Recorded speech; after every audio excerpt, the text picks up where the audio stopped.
Hello everyone, my name is Lowko and welcome to a live game of StarCraft II Heart of the Swarm. Today I'm playing a live game, which you might have already noticed by the clicking of my keyboard, which means I'm playing this one at the same time as I'm commentating it right now. Now let's have a look at this matchup. It is going to be a Zerg versus Protoss versus none other than Mr. Bluehead, apparently, on Frost Alley. Now Frost Alley, probably the biggest map in, one of the bigger maps actually in my map pool at the very least. I'm not playing that weird, what is it even called? Like there's a really weird map out there that is pretty poor for Zerg with like an in-base hatchery and all that. So this is definitely one of the biggest maps that I'm playing. I am not playing that really weird one. So here we go. Let's say GLHF to our opponent, and yes, this is indeed the barcode account. Now, this barcode is actually now ranked a little bit higher than my main account, just for the fact that I am playing it more. I still have about 100 or 180 or so bonus pool left, which just straight up means that I will be able to still steam through the ladder ranks quite easily. Now, what kind of a strategy should we be going for? That's the real question, right? Because it's always a little bit of a tricky shenanigans on this map, because Swarm Host, I am not the biggest fan of them. Let me tell you what I don't like about Swarm Host, even though we might be able to play them in this game. The reason why I don't like them is because they really promote you to be very, very static. I don't really think they are a fun unit to mess around with, because you really gain an advantage with Swarm Host as soon as you start sitting back beneath or behind all your static defense, right? Like, basically one Swarm Host is quite bad, but if you get about 20 of them, they become just marginally better, and I don't really like the unit in general. Now, luckily for me, this map is not really it's not really that good for Swarm Host. You can still play it, but I'm not the biggest fan of it. But instead, I'm gonna open up, I think, with Roaches and Zerglings. Kind of depends, though. We will see. There we go. I went for a hatch first into a spawning pool right now, and it looks like there's a probe in the main base right now, which likely means my opponent spawned in the bottom right corner, because that's usually how they tend to be scouting. Let's follow it around, though, if it's gonna leave my natural, because I don't want to get cannon rush, right? And it looks like, yeah, it looks like he's actually gonna play it pretty standard as well. Gotta get another Overlord out, making sure I sent that one out right away. And I really need to know what kind of a build the Protoss really went for right now before the spawning pool finishes. Ideally, like I need to know whether or not I need to get a third hatchery up as soon as I can or not. Let's have a look though. There's my Overlord. Let's see if there's a Nexus out. Can start double queens very soon, so that will be good. And it actually, either he didn't expand yet, or it's going to be a cross position, which would be interesting. I don't think so though. I think he's on top of this ramp, because he scouted pretty quick. Making another Overlord right now. I actually might be wrong. He might be cross. Okay, cool. That's fine with me. That's definitely fine. I prefer him to be cross position. So I'm gonna set my Zerglings across the map, making sure that this one gets a little bit more friction out right there. And I'm gonna need this Overlord to go right there, so I can actually fly it in a little bit later if I'm lucky. I really need to know what my opponent is up to though. Either way, I'm gonna get a third queen out. Inject right there. Inject right there. And I'm gonna get an Overlord next. So, in order to decide whether or not I'm gonna make a third hatchery, I'm going to need to know if my opponent went for a Nexus, right? Because that really is the point where it allows me to basically be one base ahead, which is always what you want to have happen right now as a Zerg. Looks like he did indeed go for a pretty quick expansion, meaning that I can actually get my third hatchery up. So here we go.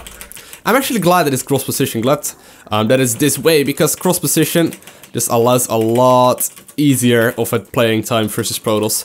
Because their travel time will just be much longer, right? Like if my opponent decides to go for a rush and he's on close ground positions, it will obviously be a lot stronger, simply because of the fact that he is nearby. So I'm gonna be flying in this Overlord around 6.5-ish or so. Gonna get the double gas guys are going right now at 44 supply. And I'm gonna make sure I keep spreading this creep. Lost the Zergling right there for no reason, but that's all fine. Make sure I hit this inject. Make sure I lay down another tumor, and this one can go to that base. Inject once more, and I'm gonna be flying in the Overlord right now. Now, I'm mostly gonna be checking what kind of a gas timing he has in the natural, and if he took gas at all. Still making drones though, still not making any units. Only the scouting Zerglings that were out so far, and it looks like he is indeed producing them right now. A robotics facility already. I was gonna say, seeing that there was a 6-minute gas geyser, that usually means that he actually goes for Stargate play, because that's just the norm right now with 6-minute double gas. However, I do see a much quicker robotics facility, then we would usually see that. So it might mean that he's not going for it. Either way, I'm gonna be getting my lair up right now. And I'm also gonna start an evolution chamber to get my upgrades going, because those are gonna be very useful. Get the injects going at this turret as well. Is there a Stargate anywhere? I don't think so. Just a pylon. Nope, we're good. So I'm just gonna be making roaches just like I planned originally. Making sure I get as many of them as possible. Let's get the Zerging speed going as well. Because my opponent has a couple of options right now, right? What he can do is go for a third base. Or not go for a third base, which means he's gonna go for a 2-base all-in. So I'm gonna get more gas guys that's going right there. And I'm gonna get a macro hatchery started very soon in the main base too. This is a really old school build order, but it's still incredibly effective. Simply because of the fact that my opponent can't really do much about it. Gonna need that many more drones. Saturate these gases.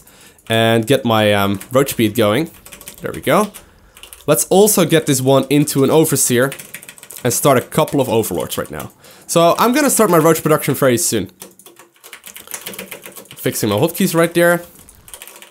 And starting my roaches right now. Getting one overseer at home as well, because obviously we did see that there was a really early gas geyser ad from him, which might mean he's gonna go for something like DTs. So I need to make sure we know about that. And I'm also gonna start another creep tumor going this way, knowing it can definitely be a 2-base all-in with Immortal Sentry, right? So let's see. Gonna run too much to my watchtower right now, and it's actually a really quick Colossus play. Okay, interesting right there. What should we do to respond to that? I think I'm just gonna go straight into roaches, get some burrow going as well. Another gas geyser too. And I managed to actually pick off that that thing right there, which is useful. So let's get these gases going. Start another start another queen as well.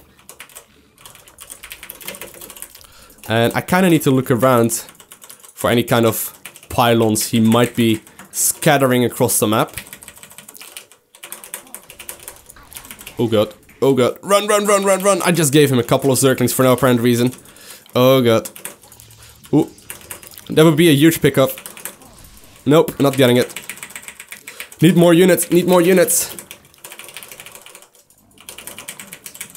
Okay, okay, okay. We're good, we're good. We have a ton of units actually. He wasted a couple of force fields already.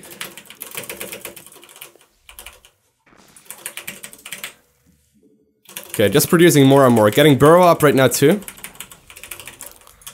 It's going to be useful. Oh my god. Oh my god, that is a big army. Is that all real? Is there a hallucination in there? We need to know. Overseers, come on.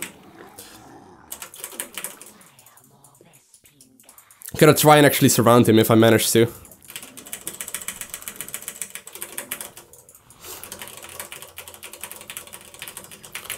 I wonder where he's gonna attack though, that's the real question. Still producing more and more units, and I'm actually maxed out right now.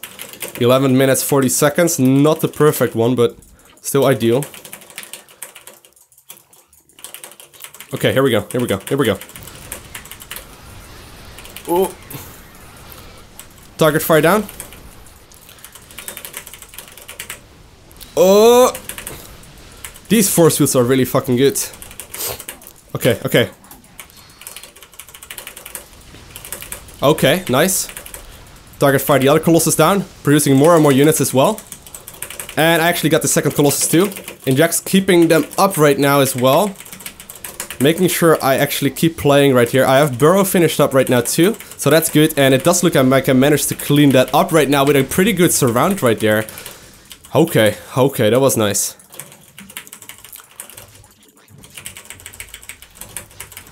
And he says, well played. So yeah, that is a pretty proper example on how to play 2-base all-ins from a Protoss player. I hope you enjoyed this video. Make sure to hit the subscribe button. And other than that, I want to thank you guys all for watching. Have an amazing day. Do not forget to smile, and I will see you in the next video. Bye! Hello everyone, my name is Lowko, and welcome to a new replay analysis. Today we're not gonna take a look at a game of mine, but we're gonna take a look of Chill King's game. Chill King is a gold level Zerg, and we're gonna have a look at what went wrong in this Zerg vs Zerg. Now Chill King is